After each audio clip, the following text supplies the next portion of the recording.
عنہ فرمانے لگی، اے عورت، اللہ تعالیٰ نے اس دنیا کے تمام خزانے ہم اہل بیت کے قدموں میں رکھے ہیں، اور اللہ کی مرضی یہ ہے کہ ہم سادگی میں رہیں تاکہ کسی بھی انسان کو سادگی اختیار کرتے وقت شرمندگی محسوس نہ ہو، اور یہ دولت آخرت میں سخت ترین حساب کا معیار ہوگی۔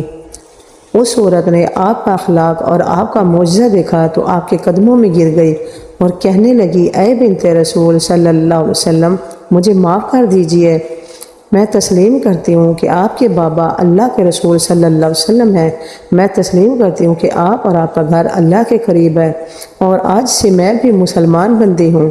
سلام حضرت بی بی فاطمہ رضی اللہ تعالیٰ عنہ کی سخاوت پر کہ کفار بھی دیکھ کر مسلمان ہو جاتے تھے۔ اگر آپ کو یہ ویڈیو پسند آئی ہو تو اسے ضرور لائک کریں اور اپنے دوستوں کے ساتھ ضرور شیئر کریں، اور ہمارے اس چینل کو سبسکرائب کرنا مت بھولیے۔ امید ہے آپ ہمارے چینل کو ضرور سپورٹ کریں گے۔ ہماری آج کی ویڈیو کیسی لگی؟